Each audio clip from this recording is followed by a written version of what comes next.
Hello everyone, നമ്മളിപ്പോൾ പൂനെയിലാണുള്ളത്. Latest Mahindra 3XOൻ്റെ ഡ്രൈവായിട്ട് വന്നതാണ്.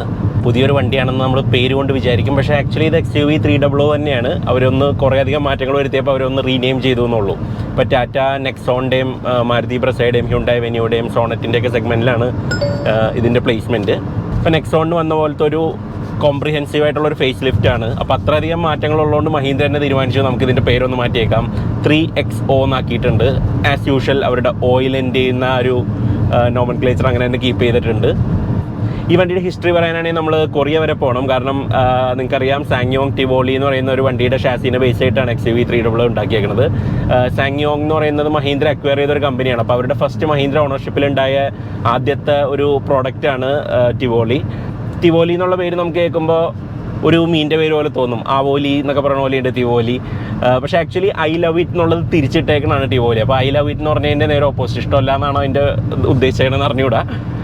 ഇനി എനിക്ക് XUV 300 I was not a huge fan. എനിക്ക് അതിൻ്റെ സ്റ്റൈലിംഗ് തീരെ ഇഷ്ടമല്ലായിരുന്നു. കാരണം ടിവോലി ഒരു നല്ല വെൽ പ്രൊപ്പോർഷൻഡ് ആയിട്ടുള്ളൊരു വണ്ടിയായിരുന്നു, ക്രെറ്റ സെഗ്മെൻ്റ് ആയിരുന്നു.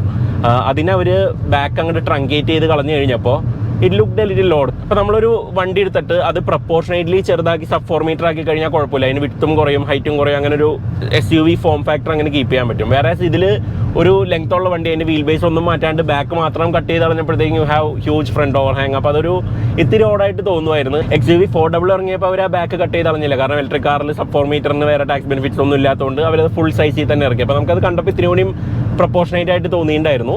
ഇത് 3XO എന്ന് പറയുന്നത് സബ് 4 മീറ്ററിന് ക്വാളിഫൈ ചെയ്യുന്നതുകൊണ്ട് ടാക്സ് ബെനിഫിറ്റ്സിന് വേണ്ടിയിട്ട് ഇത് വീണ്ടും 4 മീറ്ററിന് ഇടയിലാക്കിയിട്ടുണ്ട്. അപ്പോൾ അതുപോലെ ബാക്ക് കട്ട് ചെയ്ത് കളഞ്ഞേക്കാണ്. ബട്ട് സംഹാവ് ഒരു ഡിസൈൻ കുറച്ചും കൂടി ഒന്ന് ഇമ്പ്രൂവ് ചെയ്തിട്ടുണ്ട്. ബാക്ക് ഇപ്പോൾ കാണാൻ നല്ല ഭംഗിയുണ്ട്. ബാക്കിലൊരു ഫുൾ വിഡ്ത്തിലുള്ള ഒരു LED സ്ട്രിപ്പ് വന്നിട്ടുണ്ട്. പഴയ XUV 300 നമ്മൾ രാത്രി കണ്ടു കഴിഞ്ഞിട്ടുണ്ടെങ്കിൽ മാനാർമത്തായി സ്പീക്കിങ്ങിൽ അവരിങ്ങനെ കണ്ണിൻ്റെ മുകളിൽ ഇത് മാസ്ക് കെട്ടിയ പോലത്തെ ഒരു ലുക്കാണ്. ഇപ്പോൾ അത് മാറിയിട്ടുണ്ട്. ഇത് അത്യാവശ്യം ഒരു വൈഡായിട്ട് തോന്നുന്നുണ്ട്. അതിൻ്റെ സ്റ്റൈലിംഗ് ഒക്കെ ഒന്ന് എംഫസൈസ് ചെയ്യുന്ന പോലത്തെ ഒരു സ്ഥാനമുണ്ട്. ബാക്ക് കാണാൻ നീറ്റ് ആയിട്ടുണ്ട്. നമ്മൾ പിന്നെ ഇനി ബോൺ ഇലക്ട്രിക്കിൽ വരാൻ പോകുന്ന വണ്ടികളുടെയൊക്കെ സ്റ്റൈലിംഗ് ആയിട്ട് വളരെ സിമിലറാണ്. മഹീന്ദ്ര ഒരു ടീസറിലെല്ലാം ഈ ബാക്കിൻ്റെ ഡിസൈൻ മാത്രമേ കാണിച്ചിരുന്നുള്ളൂ. കാരണം ഫ്രണ്ടിലേക്ക് എത്തിക്കഴിഞ്ഞാൽ നിങ്ങൾക്ക് അറിയാം, it looks A little load. കുറച്ചൊന്ന് കേർവി ആക്കിയിട്ടുണ്ട്. ഹെഡ്ലൈറ്റ് ഡിസൈൻ താഴേക്ക് എക്സ്റ്റെൻഡ് ചെയ്തിട്ട് അവിടെ ഒരു പ്രൊജക്ടർ യൂണിറ്റ് കൂടി കൊടുത്തിട്ടുണ്ട്. അതിൻ്റെ സൈഡിലായിട്ട് 2 C ഷേപ്ഡ് ആയിട്ടുള്ള DRLs കൊടുത്തിട്ടുണ്ട്. ഇപ്പോൾ കറൻ്റ്ലി 2024 എൻഡേവറിൽ നമ്മൾ കണ്ട പോലത്തെ ഒരു സിമിലർ സ്റ്റൈലിംഗ് ആണ് അവർ പുൾ ഓഫ് ചെയ്യാൻ നോക്കിയേക്കുന്നത്. പക്ഷേ അതൊട്ടും വർക്കാവണില്ല. മുന്നത്തെ XUV കാണാൻ വലിയ ഭംഗിയൊന്നും അല്ലായിരുന്നെങ്കിലും ആ ഹെഡ്ലൈറ്റിൻ്റെ ഓവറോൾ ഷേപ്പ്, ഇവരുടെ ഈ പുതിയ ലോഗോൻ്റെ ഷേപ്പ് തന്നെ ഒന്നും കൂടി ഒന്ന് സ്ട്രെച്ച് ചെയ്ത് വെച്ച പോലത്തൊരു സ്റ്റൈലിംഗ് ഉണ്ടായിരുന്നു. പക്ഷേ ഇതിപ്പോൾ it looks A little of. Bonnet ഒന്ന് റീപ്രൊഫൈൽ ചെയ്തിട്ടുണ്ട്. അതുമ്പോൾ കുറച്ചും കൂടിയും ക്യാരക്ടർ ലൈൻസ് ഒക്കെ ആഡ് ചെയ്തിട്ടുണ്ട്. സൈഡിലേക്ക് വരികയാണെങ്കിൽ നമ്മുടെ വീൽ ആർച്ചസ് ഒക്കെ അവരൊന്ന് റീഡിസൈൻ ചെയ്തിട്ടുണ്ട്. ഫുൾ സർക്കിൾ ആയിരുന്നു, അതിൻ്റെ മുകളിലാരോ കടിച്ച ഓലിരിപ്പുണ്ട്. 17 ഇഞ്ച് വീൽസ് കൊടുക്കുന്നുണ്ട്. നമ്മൾ സ്കോഡ ഒക്ടാവിയ RS 245 കണ്ട ആ ഒരു വീലിൻ്റെ സിമിലർ പാറ്റേൺ ആണ്. റൂഫിനോട് ചേർന്നിട്ട് അവിടെ ഒരു ചെറിയൊരു ട്രിമ്മും കൂടി വന്നിട്ടുണ്ട്. നമ്മുടെ DLOൻ്റെ ഷേപ്പ് ഒന്ന് മാറ്റിയെന്ന് തോന്നാൻ വേണ്ടിയിട്ട്. പക്ഷേ അതൊരു പ്ലാസ്റ്റിക് ട്രിമ്മാണ്, നമ്മൾ അത്ര നോട്ടീസ് ചെയ്യില്ല. ബാക്കിലേക്ക് വരുമ്പോൾ നമുക്ക് ടെയിൽ ലാംപ്സും ബമ്പറും ബൂട്ട് ലിഡും ഒക്കെ ഡിഫറൻ്റ് ആണ്. ടെയിൽ ലാംപ്സ് പഴയ ഹൗസിംഗിൽ തന്നെയാണ് ഇരിക്കുന്നത്. അപ്പോൾ അതുകൊണ്ട് അതിൻ്റെ സൈഡ് പ്രൊഫൈൽ നമുക്ക് കണ്ടാൽ മനസ്സിലാവും പഴയ ഷേപ്പും അതിൻ്റെ ഔട്ട്ലൈനൊക്കെ സെയിം ആണ്. ബട്ട് അതിനൊരു സ്ക്വയറിഷ് പാറ്റേൺ കൊടുത്തിട്ടുണ്ട്. വലിയ ഷീറ്റ് മെറ്റൽ ചേഞ്ചസ് ഒന്നും ഇല്ലാണ്ട് ഇൻറ്റഗ്രേറ്റ് ചെയ്തൊരു മോഡിഫിക്കേഷൻ ആണ്. So it kind of works. അതിൻ്റെ എഡ്ജിലൊക്കെ നോക്കുകയാണെങ്കിൽ കുറേ ഡയമണ്ട് പാറ്റേൺസ് നമുക്ക് കാണാൻ പറ്റും. ആ ഡയമണ്ട് പാറ്റേൺ നമുക്ക് നോക്കിക്കഴിഞ്ഞാൽ ഇവിടെ ഡാഷ് ബോർഡിലും ചെറുതായിട്ട് ഇൻറ്റഗ്രേറ്റ് ചെയ്തേക്കണം കാണാൻ പറ്റും. അപ്പോൾ ഇതിൻ്റെ ഡിസൈനറായ പ്രതാപ് ബോസ് പറയുന്നത് ഈ ഡയമണ്ട്സ് ശരിക്കുള്ള ഡയമണ്ട്സ് പോലെ തന്നെയാണ്. ഇത് നമ്മൾ അന്വേഷിച്ച് കഴിഞ്ഞാൽ മാത്രമേ കണ്ടെത്തുള്ളൂ. അല്ലാണ്ട് അതങ്ങനെ പെട്ടെന്ന് ശ്രദ്ധയപ്പെടുന്ന ടൈപ്പായിട്ട് അങ്ങനെ എല്ലാം കൊടുത്തേക്കണമെന്നാണ് പുള്ളി പറയുന്നത്. ഇങ്ങനെയൊക്കെ പറഞ്ഞാണ് തോന്നുന്നു എല്ലാ ഡിസൈനും ഈ പറഞ്ഞ മാനുഫാക്ചറേഴ്സിനെ കൊണ്ടൊക്കെ സമ്മതിപ്പിക്കുന്നത്. കാരണം നമുക്ക് വരയ്ക്കാനുള്ള കഴിവ് മാത്രം ഉണ്ടായാൽ പോലെ ഇതുപോലെ അത് വലിയ സംഭവമാണെന്ന് പറഞ്ഞ് ബലിപ്പിക്കാനുള്ള ഒരു കഴിവും കൂടി വേണമെന്ന് തോന്നുന്നു ഇന്നത്തെ കാലത്ത് ഒരു ഡിസൈനർ ആവണമെങ്കിൽ. ഇനിയിപ്പോൾ വരയ്ക്കാനുള്ള കഴിവില്ലെങ്കിലും വേണ്ടില്ല, ഇതുപോലെ സംസാരിക്കാനുള്ള കഴിവുണ്ടായാൽ മതി എന്നുള്ളതാണ് ചില ഡിസൈനുകളൊക്കെ കാണുമ്പോൾ നമുക്ക് തോന്നുന്നത്. എനിവേ, നമുക്ക് ബാക്കിയുള്ള ഇൻറ്റീരിയർ പറയാം. ഇതിപ്പോൾ നമ്മൾ XUV 400ൻ്റെ EL Pro എന്ന് പറയുന്ന ഫേസ് ലിഫ്റ്റിൽ കണ്ട അതേ ഇൻറ്റീരിയേഴ്സാണ്. ആ വലിയ സ്ക്രീനും ഇതൊക്കെ വന്നിട്ടുണ്ട്. അതുപോലെ ഇവിടെ ഡ്രൈവർക്ക് ഒരു എക്സ്ട്രാ ഡിജിറ്റൽ സ്ക്രീൻ വന്നിട്ടുണ്ട്. ഓവറോൾ മെറ്റീരിയൽസ് ഒക്കെ കുറേ കൂടി നന്നായിട്ടുണ്ട്. ഇവിടെ ഡാഷ് ബോർഡിനൊക്കെ ഒരു ലെതററ്റിൽ കവർ ചെയ്തിട്ടൊരു അപ്പർ പാർട്ട് വരുന്നുണ്ട്. അതുപോലെ അത് ഡോർമേലേക്ക് എക്സ്റ്റെൻഡ് ചെയ്തിട്ടുണ്ട്. ഇവിടെ ഒരു സ്റ്റിച്ചിങ് ഒക്കെ കൊടുത്തിട്ടുണ്ട്. ആൻഡ് ഈ ഒരു വൈറ്റ് ബ്ലാക്ക് കോമ്പിനേഷൻ അത്യാവശ്യം വർക്ക് ചെയ്യുന്നുണ്ട്. It feels really spacious. നമുക്കൊരു നല്ലൊരു എയറി ഫീല് നമുക്ക് ക്യാബിന് കിട്ടുന്നുണ്ട്. സീറ്റിംഗ് പൊസിഷൻ നല്ലതാണ്. നമുക്ക് സ്റ്റിയറിംഗ് വീൽ അത്യാവശ്യം നല്ലതാണ്. അതുമ്പോൾ കുറേ ബട്ടൺസ് ഒക്കെ കൊടുത്തിട്ടുണ്ട്. സെൻട്രൽ കൺസോളൊക്കെ നമുക്ക് പഴയ വണ്ടിയിൽ നിന്ന് സെയിം ആണ്. നമുക്കിവിടെ ഡ്യുവൽ സോൺ AC വരുന്നുണ്ട്. ഈ സെഗ്മെന്റിൽ വേറെ വണ്ടികൾക്കൊന്നുമില്ല. ഈ ഡിസ്പ്ലേയുടെ ഗ്രാഫിക്സ് ഒക്കെ വളരെ നല്ലതാണ്. നമ്മൾ XUVയിൽ കണ്ട സെയിം ഡിസൈനും അതേപോലത്തെ ഗ്രാഫിക്സ് ഒക്കെ തന്നെയാണ് യൂസ് ചെയ്തേക്കുന്നത്. വളരെ ലെജിബിൾ ആണ്, കാണാൻ നല്ല ഭംഗിയുണ്ട്. ആൻഡ് അതിന് ഡ്രൈവ് മോഡ്സ് അനുസരിച്ച് അതിൻ്റെ ഡിസ്പ്ലേ ഒക്കെ മാറുന്നുണ്ട്. അതുപോലെ ഇൻഫോർടൈൻമെന്റും അത്യാവശ്യം യൂസബിൾ ആണ്. ഒരു മോഡേണിഷ് രീതിയിലുള്ള ഒരു ഗ്രാഫിക്സ് ഒക്കെ കൊടുത്തിട്ടുണ്ട്. അത്യാവശ്യം യൂസബിൾ ആണ്, വലിയ ലാഗൊന്നുമില്ല. സീറ്റ്സ് നല്ല സപ്പോർട്ടീവ് ആണ്, നമുക്ക് നല്ല കുഷനിങ് ഒക്കെ ഉണ്ട്. സീറ്റിന് ഒരു പെർഫറേറ്റഡ് പോലത്തെ ഒരു പാറ്റേൺ കൊടുത്തിട്ടുണ്ട്, പക്ഷേ ഇതിൽ വെന്റിലേഷൻ ഒന്നുമില്ല. ഈ സെഗ്മെന്റിലെ പല വണ്ടികൾക്കും അത് ഓഫർ ചെയ്യുന്നുണ്ട്. ബട്ട് XUV ബാക്കി എല്ലാ ഫീച്ചേഴ്സും കൊടുക്കുമ്പോഴും വെന്റിലേറ്റഡ് സീറ്റ്സ് കൊടുത്തിട്ടില്ല. ഇവരിതിൽ ഏറ്റവും വലിയ ഹൈലൈറ്റ് ആയിട്ട് പറയുന്നത് ഇതിന്റെ പാനോറാമിക് സൺറൂഫാണ്. കാരണം ഈ സെഗ്മെന്റിലൊന്നും വേറെ വണ്ടികൾക്കൊന്നും ഇല്ലാത്തൊരു സംഭവമാണ്. അവർ പറയുന്നത് ഈ സെഗ്മെന്റിലും ഇതിന്റെ അടുത്ത സെഗ്മെന്റിലും വെച്ച് നോക്കുമ്പോൾ തന്നെ അത്യാവശ്യം ഏറ്റവും വലിയ സൺറൂഫുകളിലൊന്നാണ് അവർ കൊടുത്തേക്കുന്നത്. വിട്ടും ഉണ്ട് നല്ല രീതിയിൽ. ഹാർമൻ കാർഡൻ ഓഡിയോ സിസ്റ്റമാണ്, 380 വാട്ട്സ്, സൗണ്ട്സ് ഗുഡ്. ബാക്കിൽ സബ് വൂഫർ ഒക്കെ ഉണ്ട്. ഇതുമ്പോൾ ബ്രാൻഡിങ് ഉണ്ട് ഹാർമൻ കാർഡൻ എന്നുള്ളത്. അത് നമ്മളിങ്ങനെ പറിച്ചെടുത്ത് കഴിഞ്ഞാൽ അതിങ്ങനെ പോരുന്ന ഒരു ബ്രാൻഡിങ് ആണ് ഒട്ടിച്ചേക്കുന്നത്. എത്ര കാലം നിൽക്കും എന്നുള്ളത് കണ്ടറിയണം. ആൻഡ് ഈ ഒരു വണ്ടി ഒരു ഹാച്ച് ബാക്കിൽ നിന്ന് ഡിറൈവ് ചെയ്ത് ഉണ്ടാക്കിയ ഒരു ക്രോസ് ഓവർ അല്ലാത്തതുകൊണ്ട് പ്രോപ്പർ വിഡ്ത്ത് ഉണ്ട്. ഇപ്പോൾ നമ്മൾ ക്യാബിൻ നോക്കുകയാണെങ്കിലും അത്യാവശ്യം നല്ല സ്പേഷ്യസ് ആണ്, നല്ല വീൽ ബേസ് ഉണ്ട്. ഇതിൻ്റെ ഹിപ്പ് വിഡ്ത്ത് നോക്കുകയാണെങ്കിൽ ഇപ്പോൾ ഈ സെഗ്മെൻറ്റിലുള്ള ബാക്കി വണ്ടികളിലും 100 mm കൂടുതലാണ്. അപ്പോൾ അതായത് ബാക്കിൽ 3 പേരൊക്കെ ഇരിക്കുമ്പോൾ ആവശ്യത്തിനുള്ള വിഡ്ത്ത് ഉണ്ട്. 100 mm എന്ന് പറഞ്ഞാൽ സിഗ്നിഫിക്കൻ്റ് ആണ് ഈ ഒരു സെഗ്മെൻറ്റിൽ. കാരണം ഇതൊരു അതിൻ്റെ മുകളിൽ സെഗ്മെൻ്റ് ഒരു വണ്ടി ആയതുകൊണ്ട് it feels bigger in every way. Boot സ്പേസും അവർ പറയുന്നത് കുറച്ചൊന്ന് ഇമ്പ്രൂവ് ചെയ്തിട്ടുണ്ട്. ഇപ്പോൾ ആ ഉള്ളിലുള്ള എലമെൻറ്റ്സ് ഒക്കെ ഒന്ന് റീഡിസൈൻ ചെയ്തപ്പോഴത്തേക്കും 257 ലിറ്റേഴ്സ് ഉണ്ടായിരുന്നു, ഇപ്പോൾ 295 ലിറ്റേഴ്സ് ആയിട്ടുണ്ടെന്നാണ് പറയുന്നത്. അത്യാവശ്യം ഫീച്ചർ പാക്ഡ് ആണ്. ഈവൻ ബേസ് മോഡലിൽ തന്നെ 6 എയർ ബാഗ് ഉണ്ട്, ഡിസ്ക് ബ്രേക്സ് ഉണ്ട്, ESP ഒക്കെ സ്റ്റാൻഡേർഡ് ആണ്. അപ്പോൾ അതുകൊണ്ട് ബേസ് മോഡൽ അത്യാവശ്യം ഉണ്ട്. ആൻഡ് ടർബോ പെട്രോൾ എഞ്ചിൻസ് ഒക്കെ ഓഫർ ചെയ്യുന്നുണ്ട്. അപ്പോൾ അതുകൊണ്ട് you don't feel short changed. 2 turbo petrol engines വരുന്നുണ്ട്. 1.2 ലിറ്റർ ആണ്, 3 സിലിണ്ടർ ആണ്. പക്ഷേ എന്നാലും 2 സ്റ്റേറ്റ് ഓഫ് ട്യൂണിലാണ്. 110 bhp ഉണ്ട്, 131 bhp ഉണ്ട്.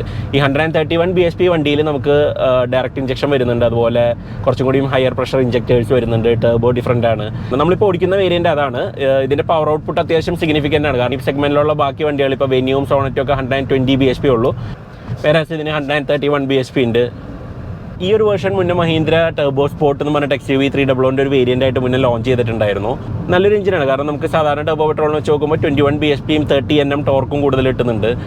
ഇതിൻ്റെ ടോർക്ക് ഔട്ട്പുട്ട് 230 Nm ആണ്. പക്ഷേ ഇതിനൊരു ഓവർ ബൂസ്റ്റ് ഫംഗ്ഷൻ വെച്ചിട്ടുണ്ട്. അപ്പോൾ അതായത് നമ്മളൊരു 70% മുകളിൽ ആക്സിലേറ്റർ കൊടുക്കുന്ന സമയത്ത് മൊമെൻ്ററിലി നമുക്കൊരു അഡീഷണൽ 20 Nm കൂടി കൂടുതൽ കിട്ടും. അപ്പോൾ അതായത് 250 Nm വരെ മാക്സിമം ടോർക്ക് അന്നേരം പോസിബിൾ ആണ്. കുറച്ച് നേരത്തേക്ക് ഉണ്ടാവുള്ളൂ. പക്ഷേ എന്നാലൊരു പെട്ടെന്നൊരു ഓവർടേക്കിംഗ് ഒക്കെ വേണ്ടി വരുന്ന സമയത്ത് നമുക്ക് അത് വളരെ യൂസ്ഫുൾ ആണ്. ഗിയേഴ്സ് ഒരു 2nd to 6th ഗിയറിലൊക്കെ എല്ലാത്തിലും അവൈലബിൾ ആണ്. പവർ ബാൻഡ് ഭയങ്കര നാരോ ആണ്. കാരണം ചെറിയൊരു ടർബോ ലാഗ് ഉണ്ട്. 1900 തൊട്ട് ഒരു 3800 3900 വരെ ശരിക്കും എഞ്ചിൻ പുൾ ചെയ്യുന്നുള്ളൂ. 4500 ആകുമ്പോഴത്തേക്കും കംപ്ലീറ്റ്ലി ടോർക്ക് ടേപ്പർ ചെയ്ത് പോകുന്നുണ്ട്. പക്ഷേ ആ ഒരു ഡീസൽ പോലത്തെ ഒരു മിഡ് റേഞ്ച് റഷ് നമുക്ക് ഈ വണ്ടിയിൽ കിട്ടും. ആൻഡ് ഈ ഒരു gear box, this is an 6 speed. ഇപ്പോൾ നമ്മൾ പല വണ്ടികളിലും കോമൺ ആയിട്ട് കാണുന്ന ഒരു ഗിയർ ബോക്സ് ആണ്.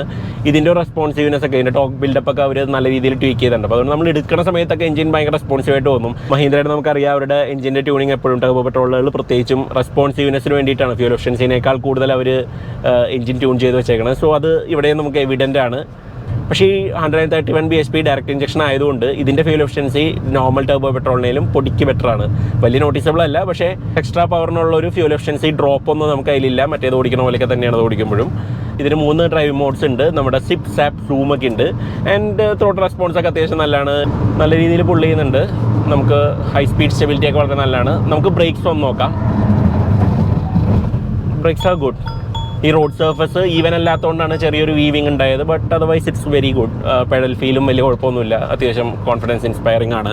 നമുക്ക് ഇതിൻ്റെ സ്റ്റിയറിംഗ് ഫീലൊക്കെ നന്നായിട്ടുണ്ട്. സ്റ്റിയറിംഗിൻ്റെ ഫീഡ്ബാക്കും വലിയ കുഴപ്പമില്ല. റോഡ് സർഫസ് ഒക്കെ എന്താണെന്നുള്ളത് നമ്മൾ അറിയിക്കുന്നുണ്ട്. ചെറിയൊരു ഡിസ്കണക്റ്റ് ഉണ്ട്, പക്ഷേ എന്നാലും you can have a bit of fun with this car. And knowing that നമ്മളൊരു സേഫ് ആയിട്ടുള്ളൊരു വണ്ടിയിലാണെന്നുള്ളത് that adds to the confidence.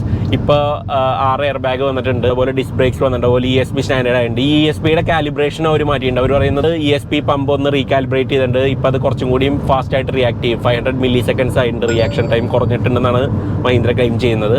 So it all adds to the driving feel. Ride ക്വാളിറ്റിയും നല്ലതാണ്. നമ്മളിപ്പോൾ ഈ ഹൈവേയിലുള്ള ബാഡ് പാച്ചസ് ഒക്കെ നമുക്ക് നല്ല രീതിയിൽ ഡീൽ ചെയ്യാൻ പറ്റുന്നുണ്ട്. അതുപോലെ ബാഡ് റോഡ്സിലേക്കൊക്കെ പോയാലും അത്യാവശ്യം സസ്പെൻഷൻ ട്രാവലൊക്കെ ഉണ്ട്. 17-inch വീലാണെങ്കിൽ പോലും ആവശ്യത്തിനുള്ള കുഷനിങ് ഉണ്ട്. സോ റൈഡ് ആൻഡ് ഹാൻഡ്ലിംഗ് ഒന്നും നമുക്ക് കുറ്റമൊന്നും പറയാനില്ല. അതുപോലെ തന്നെ പെർഫോമൻസ് സൈഡും സ്ട്രോങ് ആണ്. ആകെ ഇതിൻ്റെ സ്റ്റൈലിംഗ് മാത്രമേ ഉള്ളൂ നമുക്കൊരു കുറച്ചും കൂടി ഒന്ന് യൂസ്ഡ് ആവാനുള്ളത്. പക്ഷേ ഇതിൻ്റെ പ്രൈസിങ് കേൾക്കുമ്പോൾ നമുക്ക് വേണമെങ്കിൽ ഒന്ന് ഓവർലുക്ക് ചെയ്യാമെന്ന് തോന്നും. കാരണം ബേസ് മോഡൽ സ്റ്റാർട്ട് ചെയ്യണം 7.49 lakhs എന്നാണ്. And that's very good value.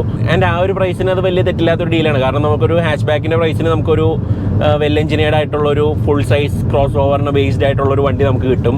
And ഇതിൻ്റെ മുകളിലൊരു 10-16 വേരിയൻസ് ഉണ്ട്. AMT ഉള്ളതും ഡീസൽ എഞ്ചിൻ ഉള്ളതൊക്കെ ആയിട്ടുള്ള പല വേരിയൻസും ഇതിൻ്റെ ഇടയിലുണ്ട്. അപ്പോൾ അതുകൊണ്ട് നമുക്ക് വേണ്ടതുപോലത്തെ ഒരു 3XO കൂട്ടത്തിൽ എവിടെയെങ്കിലും കാണും. അപ്പോൾ ഈ വില വെച്ചിട്ട് നിങ്ങൾക്ക് ഇതിൻ്റെ സ്റ്റൈലിംഗ് ഓക്കെ ആണോ എന്നുള്ളതും, അതുപോലെ would you consider 3XO over its rivals എന്നുള്ളതൊക്കെ ഒന്ന് കമൻസിൽ അറിയിക്കുക.